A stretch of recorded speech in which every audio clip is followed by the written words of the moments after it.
Hey everyone, my name is Justin, and welcome to our show Midday in the Valley.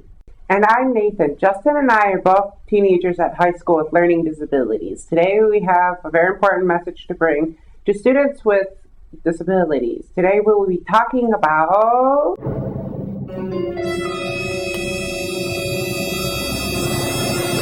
Self Advocacy. Whoa, that sounded serious, and I don't even know what that means. well, it's important to understand what self-advocacy means and why you should be aware of it. Oh, you mean like being aware of avoiding the mystery meatloaf the cafeteria serves every week at lunch? Yeah, that's pretty scary stuff, alright, trust me. Well, fortunately for this case, we can solve this mystery of self-advocacy and why it shouldn't be avoided. I think I remember my teachers mentioning self-advocacy in my IEP meeting and how my disability affects me in school, but I don't really get it. Yeah, I first heard about it when I started communicating with my teachers about my disability. Maybe our secret agent can help us out today. Kept self-advocacy. Dude, that guy really thinks he's a superhero, and he's always wearing tights. Oh, come on now. Okay, to start us off, let's go over to John and Chris, who are interviewing our guests today, Anna Fleischman and Andrea Moore, who can help us learn more about self-advocacy and where it came from. Hi, I'm John Roberts, and I'm here in front of the MVM building, here to interview Anna Fleischman. I'm here with Anna Fleischman, who is the Director of Special Education of the Minnesota Valley Education District of St. Peter. Hello, Anna. Hello. Who do you think should be teaching self-advocacy to students? I think that the students learn definitely from their teachers, but they also learn from their peers in the classroom and in the school, and then at home and in the community also. Do you think that self-advocacy should be part of all students' educational plan? Self-advocacy is really important for kids and students and adults with disabilities, because what you look at is what disabilities you have, what kind of help you need, and then how can you be most successful with support. Now, do you think there are right ways and wrong ways about self-advocacy? Absolutely. When you're practicing self-advocacy, you need to be respectful, and you need to learn how to have effective communication skills and be able to compromise with people. So definitely being respectful is the right way. Thank you, Ann. Back to you, studio. Thank you.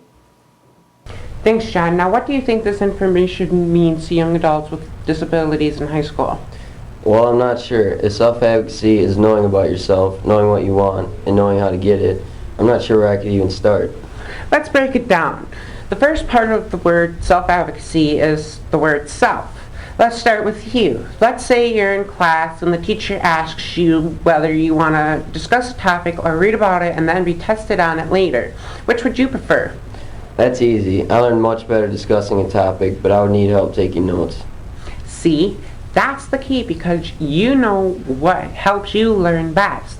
Let's head over to Andrea and see what she has to share about tips and information about self-advocacy and where it came from. To you, Chris. Hello, my name is Chris, and today we are going to speak to Andrea Moore from Pacer Center.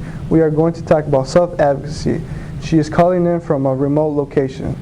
Andrea, can you tell us about self-advocacy, why it's important, and when should students begin practicing self-advocacy? Hi, Chris. Advocacy is simply speaking up for yourself or others in a respectful way that allows you to express what you need. It's important because being an effective advocate starts with understanding yourself, including how you learn, your strengths, needs, including if you have a disability, and being able to communicate these aspects to people throughout your life. There was a point in time when most persons with disabilities had no say or control in their lives until the 1960s. Nothing about me without me was a phrase coined during the disability movement at this time. Parents often support their child who has a disability, but as children become young adults, opportunities to include them in school meetings and engaging them in their community are really important for the development of their independence, motivation, and sense of self. An IEP, or Individualized Education Program, is a plan to help a student who is diagnosed with a disability succeed in the classroom in high school. During the yearly IEP meeting, parents can encourage students to speak up or provide a written statement allowing them to give input into the meeting that is essentially for and about them. Preparing young people before the meeting is the key to success. Thank you for your time today, Andrea. Glad you could join us today. Back to you guys in the studio. Thanks, Chris. Okay, so what's next, Nathan? The second part of the word self-advocacy is advocacy. What does this word mean to you? I think that it means I should understand my strengths and how my disabilities can affect me in all areas of my life. And I should be able to communicate about it. Excellent, and a really great way to start practicing this is by going to your IEP meetings. Do I really have to go to my IEP meetings? I went once and it was intimidating. You have to remember that the meeting is about you. Here, let's take a look at a fellow student struggling with this very thing. Why is this taking so long?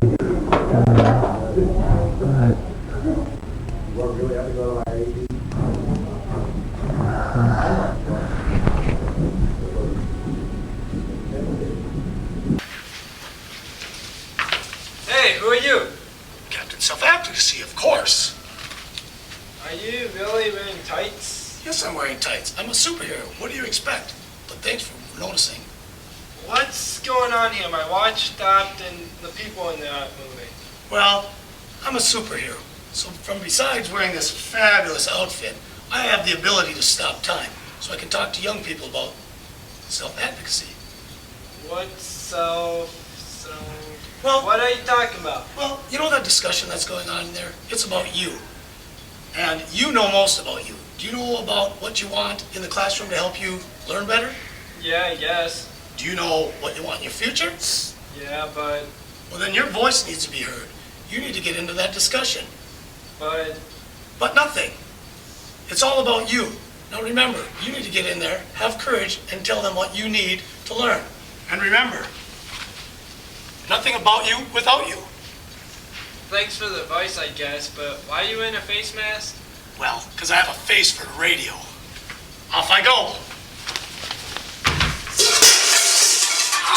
Ow, that hurt.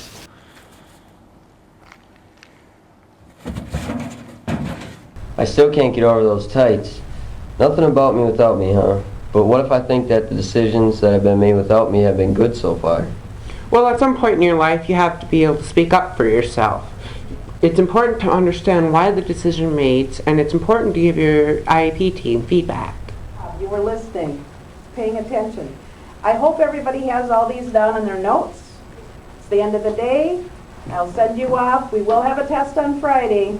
So have a good day. Bye-bye. Bye.